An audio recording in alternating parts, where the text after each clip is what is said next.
सभी का राजपट टीवी पर और मैं हूं आपके साथ सपना ठाकुर। रुक करते हैं आज की बड़ी खबरों की ओर। श्रद्धा और निधि हत्याकांड के आरोपियों को खुले मंच पर फांसी देने की मांग हिंदू जागरण मंच द्वारा उठाया गया है। हिंदू जागरण मंच ने आरोपी आफ्ताब और सुफियान के मुकदमे को फास्ट ट्रैक में चलाकर सरेआम फांसी देने की मांग को लेकर पुतला फूका। दिल्ली में लिव इन रिलेशनशिप में रह रही श्रद्धा के शरीर के 35 टुकड़े कर आफ्ताब द्वारा फ्रिज में लगा देने पर जहां पूरा देश स्तब्ध है, तो वहीं आज लखनऊ में निधि गुप्ता को सुफियान द्वारा धर्मांतरण से मना करने पर छत से फेंक देने का मामला सामने आया, जिस पर आज हिंदू जागरण मंच के प्रांतीय मंत्री और प्रभारी विमल द्विवेदी ने लव जिहाद का पुतला फूंक दोनों आरोपियों को फास्ट ट्रैक अदालत में मुकदमा चलाकर सरेआम फांसी देने की मांग की है, ताकि इस तरह की घटनाओं को अंजाम देने वाले जिहादियों को सबक मिल सके। विमल द्विवेदी ने कहा कि कई वर्षों से लव जिहाद के विरोध में कार्य कर रहा हूं और सैकड़ों हिंदू लड़कियों को इस नरक से बचाया भी है। जिहादियों द्वारा हमारी हिंदू बहन बेटियों को लगातार लव जिहाद के जाल में फंसाकर उनकी हत्याओं का लगातार सिलसिला जारी है और लगातार निरंतर आप सब देख रहे हैं कि धर्मांतरण और लव जिहाद की घटनाएं बढ़ती जा रही हैं। जिस क्रम में देखिए श्रद्धा को 35 टुकड़े करके उसकी हत्या कर दी जाती है और लगातार वो एक टुकड़े करके जंगलों में फेंकता है। इसी क्रम में कल निधि को एक चौथी मंजिल से लव जिहादी द्वारा फेंक दिया जाता है। इस घटना को लेकर हिंदू समाज में बड़ा ही आक्रोश है और पूरे देश में आक्रोश है। इस घटना को लगातार हिंदू समाज द्वारा लगातार इस पर आक्रोश जताया जा रहा है और इस पर जो जिहादी तत्वों द्वारा जो हमारी बहनों की हत्या की गई है, इन पर फांसी की सज़ा की मांग की गई है। और मैं हिंदू समाज सबके माध्यम से हिंदू समाज से भी अपील करता हूं कि वो अपनी बहन बेटियों को इन ऐसी घटनाओं के बारे में बताए कि ये जो जिहादी हैं एक साजिश के तहत हमारी बहन बेटियों को लव जिहाद में फंसाते हैं और इसके बाद जो उसका परिणाम होता है वो आप सब देख रहे हैं, उनकी हत्याएं कर देते हैं। श्रम आयुक्त शकुंतला गौतम एक दिवसीय दौरे पर पहुंची। अमेठी जिला कलेक्ट्रेट में संबंधित अधिकारियों के साथ बैठक की। प्रदेश को 5 सालों में श्रम मुक्त बनाने के लिए संकल्प लिया गया। दोनों मंडल और जिला स्तर पर बैठक आयोजित कर रणनीति बनाने के लिए निर्देश दिए। कामगार मासूमों को रेस्क्यू कर स्कूल चलो अभियान से जोड़ने का भी जोर दिया। ग्राम पंचायत स्तर पर एक टीम बनाकर इस अभियान को सफल बनाने की बात कही है। 2011 की जनगणना के अनुसार पूरे देश में सबसे ज्यादा यूपी में श्रमिक बच्चे चिन्हित किए गए। हॉटस्पॉट बनाकर इस अभियान को सफल बनाने का भी जोर दिया। चलाया जा रहा है, क्या मुहिम? माननीय मुख्यमंत्री जी की सर्वोच्च प्राथमिकता है कि हमें 5 वर्ष में पूरे उत्तर प्रदेश को बाल श्रम मुक्त घोषित किया जाना है। उसी प्रतिबद्धता के साथ, संकल्प के साथ लेबर डिपार्टमेंट जो है पहले मंडल लेवल पर और जिले लेवल पर बैठ के वर्कशॉप आयोजित कर रहा, ताकि जो सभी स्टेक होल्डर हैं लेबर डिपार्टमेंट के साथ, चाहे वो पुलिस डिपार्टमेंट हो, जिला प्रशासन हो, या आपका ग्राम विकास हो, नगर विकास हो, महिला कल्याण डिपार्टमेंट हो, बेसिक शिक्षा डिपार्टमेंट हो, और जो पुलिस डिपार्टमेंट ASTO की टीम है, बाल कल्याण मित्र क्या स्थिति है पूरे प्रदेश की बात की जाए तो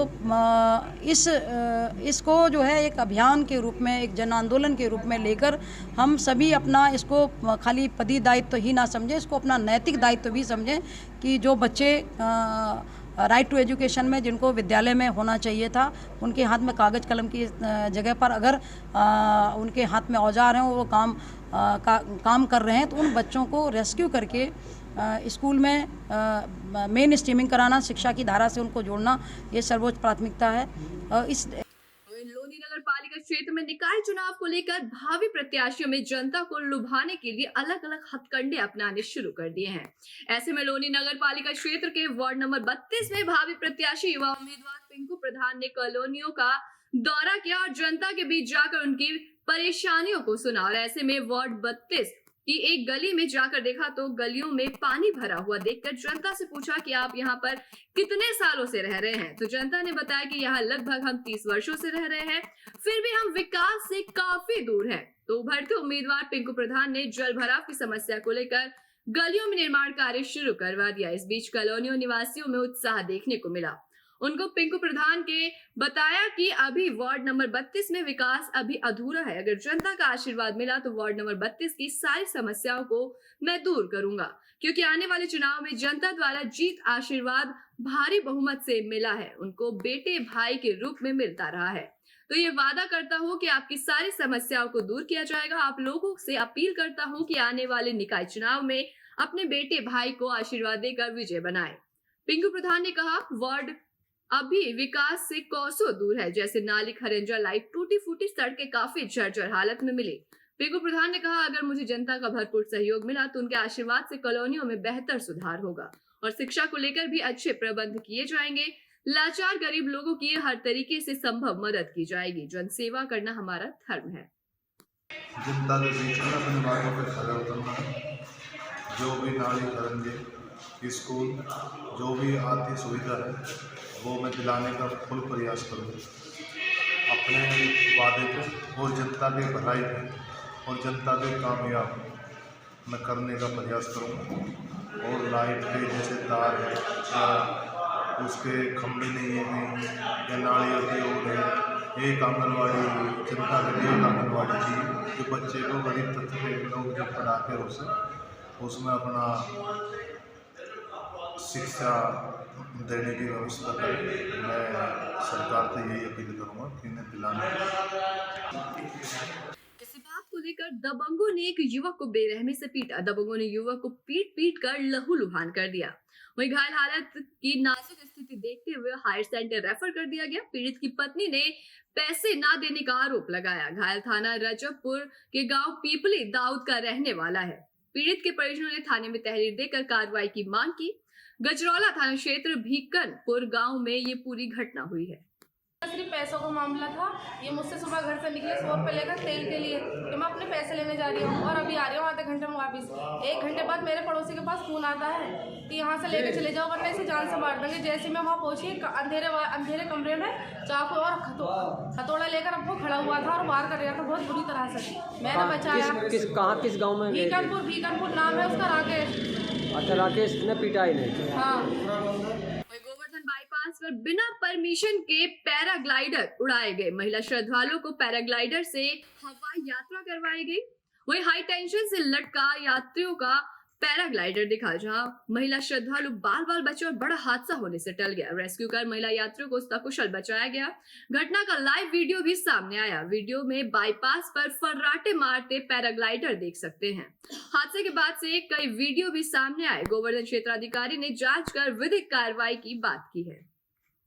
सर, एक पैराग्लाइडर ये विद्युत लाइन से टकराने का मामला प्रकाश में आया, क्या मामला पूरा? कल साइंग एक पैराग्लाइडिंग उड़ रहा था बिना अनुमति के, संज्ञान में आया, बिजली के तार से टकराया। किसी तरह का कोई हादसा नहीं हुआ है। जांच की जा रही है, विधिक कार्रवाई की जाएगी। वहीं धर्मनगरी वृंदावन को समस्याओं से मुक्त कराने के उद्देश्य से जिला प्रशासन द्वारा बुधवार को रमन रेती मार्ग स्थित वृंदावन शोध संस्थान में नगरवासियों के साथ बैठक आयोजित की गई।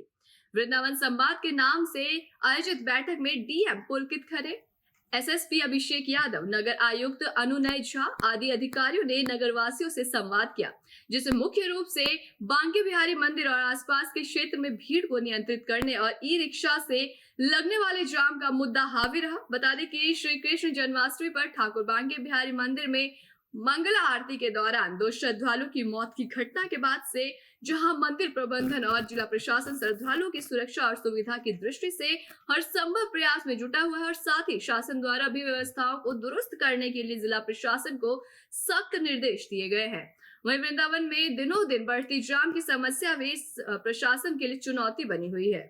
इन सभी समस्याओं से बाहर से आने वाले श्रद्धालु और स्थानीय लोगों को राहत देने के लिए व्यवस्था में जुटे हुए हैं। जिला प्रशासन द्वारा आयोजन बनाने से पूर्व स्थानीय लोगों के साथ में मंथन किया जा रहा है। लखनऊ दुबग्गा थाना क्षेत्र के अंतर्गत वसंत कुंज के दुर्गा कॉलोनी में रहने वाली निधि एक ब्लॉक छोड़कर दूसरे ब्लॉक में रहने वाले सुफियान से प्यार करती थी। प्यार की जब खबर दोनों परिवारों को लगी तो दोनों परिवारों ने अपने अपने बच्चों को समझाने की कई बार कोशिश की। 1 हफ्ते पहले सुफियान ने निधि को एक मोबाइल फोन दिया था। इसकी खबर निधि के परिजनों को लग गई। परिजन लोग अपनी बेटी निधि को लेकर सुफियान के घर पहुंच गए। दोनों परिवारों में आपस में झगड़ा हो गया। झड़प होता देखकर निधि जीने से छत के ऊपर भागी। निधि को भागता देख सुफियान भी छत के ऊपर भागा। चंद मिनट लगे कि छत से नीचे किसी के गिरने की आवाज आई। नीचे आकर देखा तो निधि गंभीर रूप से घायल नजर आई। परिजन निधि को लेकर ट्रामा सेंटर पहुंच गए। डॉक्टर ने जहां निधि की हालत गंभीर बताई है और पीछे पीछे सूफियान भी ट्रॉमा सेंटर पहुंचा। निधि की मौत की खबर सुनते ही सूफियान ट्रॉमा सेंटर से फरार हो गया। देखिए, जब तक हम विवेचना ना कर लें, सभी सवाल ऐसे घर में जहाँ किसी बालिका की मृत्यु हो गई हो, उसमें सारे सवाल इस समय पूछे जा पाने संभव नहीं होते। पर जो जानकारी हमें अभी तक है, वो सारी जानकारी हमने आपको प्रदान कर दी। प्रेम संबंध था या हैरेसमेंट था? जैसा कि मैंने आपको बताया कि जो एफआईआर हमें प्राप्त हुई है, उसमें जो जानकारी है वही जानकारी मैंने आपको दी है। इसके बारे में अपने स्तर से कोई प्री कंसीव नोशन होना, कोई पूर्वाग्रह होना उचित नहीं है। हम संपूर्ण तथ्यों का विश्लेषण कर ही आपको लॉजिकल कंक्लूजन तक के बारे में बता सकते हैं। ऐसी तमाम बड़ी खबरों के लिए देखते रहिए राजपट टीवी, सबसे पहले भारत।